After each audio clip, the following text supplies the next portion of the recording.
Vamos prosseguir então com os temas livres. Agora nós vamos falar um pouquinho de ressonância magnética pós-mortem e tomografia computadorizada na população pediátrica. Nós estamos com a Gláucia Aparecida Bento dos Santos.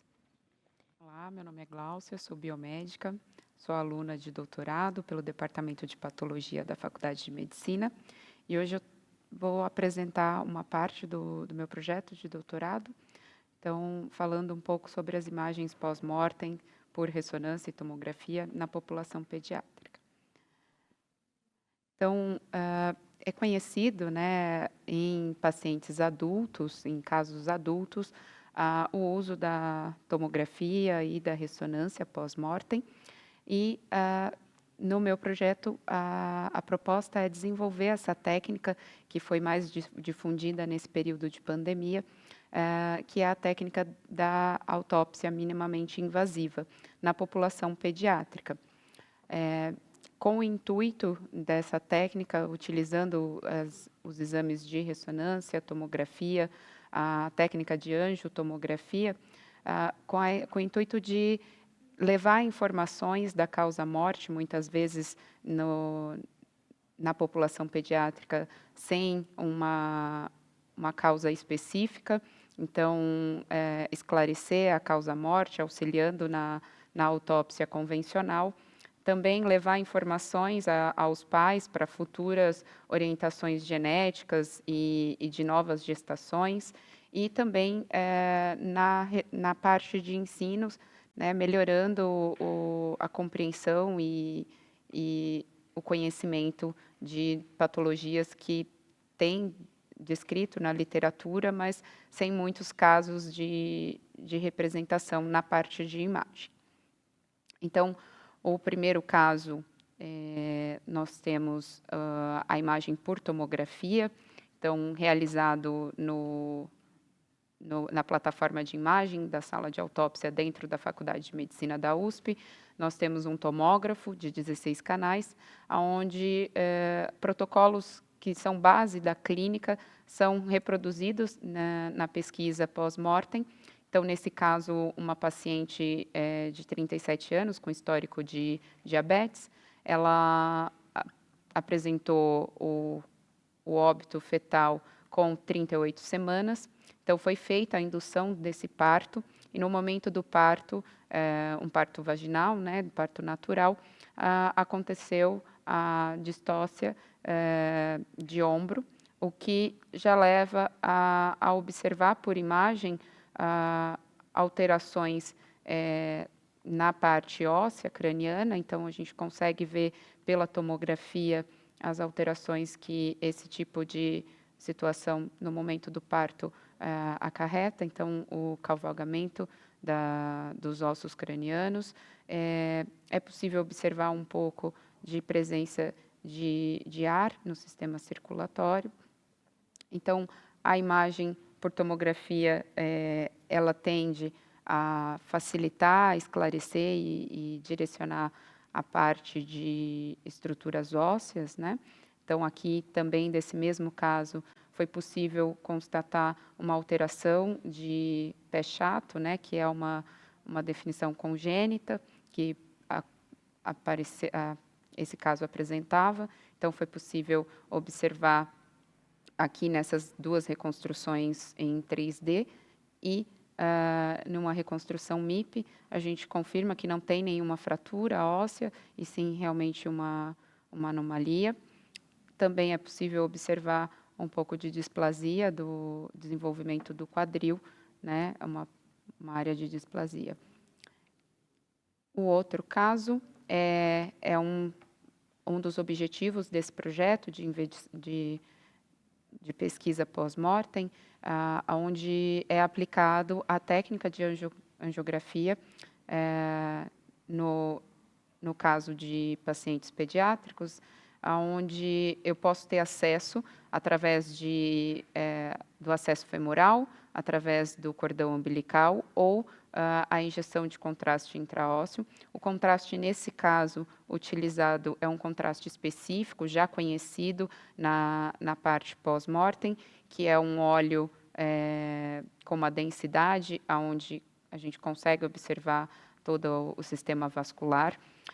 O intuito de realizar a angiografia pós-mortem é, principalmente nesses casos onde a gente não tem conhecimento da causa-morte, uma investigação que, de repente, na hora da autópsia convencional, a gente não consegue ter tanta qualidade. Então, uma investigação de todo o sistema vascular é possível com o contraste.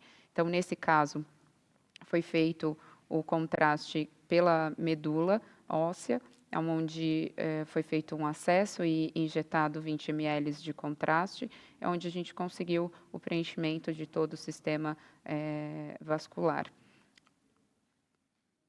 Um outro caso, também na plataforma de imagem, a gente tem a possibilidade de uso da ressonância magnética de 7 Tesla, onde a gente tem uma melhor definição, principalmente para esses casos que tem sempre um detalhe muito maior, né, do que os pacientes adultos, por serem casos com uma formação sempre comprometida.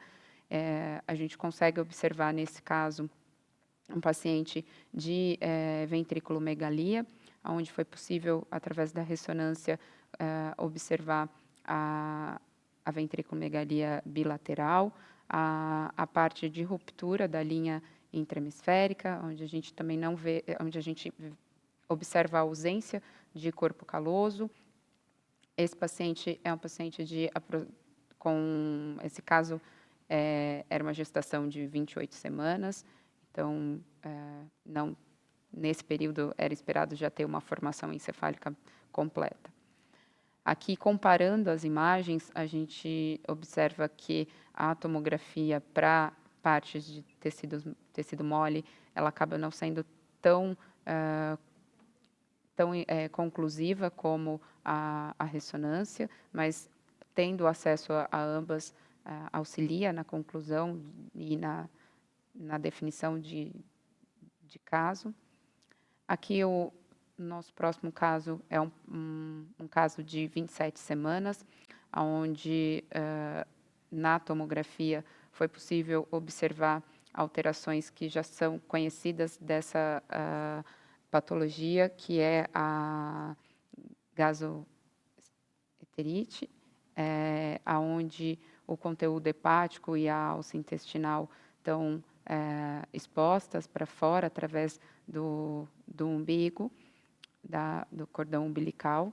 Então, o cordão umbilical reduzido a gente consegue observar, e a reconstrução em MIP também mostra a parte de escoliose, e o 3D consegue mostrar que é quase impossível fazer a determinação de alças intestinais. Então, a proposta dessa apresentação é apresentar e trazer para a JPR o conhecimento das imagens pós-mortem e o quanto elas podem auxiliar na autópsia convencional, e não de uma forma substituindo, mas sim complementando, trazendo mais informações para um laudo de autópsia mais conclusivo, o que hoje, na parte pediátrica, principalmente dos óbitos intrauterino, acaba sendo inconclusivo e deixando um pouco vago, né, principalmente para os pais. Trazer também a apresentação de possibilidades de estudos e conhecimento de patologias com mais detalhes. E os resultados dessa pesquisa pode estar colaborando internacionalmente com população pediátrica e também comparando com os protocolos já padronizados de adultos, a gente consegue, no futuro, melhorar a autópsia minimamente invasiva em população pediátrica. E era isso. Muito obrigada. Parabéns, Glaucia. Obrigada. Imagens maravilhosas, Obrigada. né? Tanto na ressonância quanto na tomografia, fica tudo muito bem visto, né? Incrível, todos os casos que você trouxe. E eu vi que vocês fizeram uma interface com o Hospital da Alemanha, Sim, isso mesmo? já Conta um pouquinho. Já tem internacionalmente, né, na Europa e nos Estados Unidos, Uhum. já acontece a aplicação de Sim. protocolos pós-mortem, não só na parte de medicina forense, mas também na parte clínica de investigação para Uhum. complemento.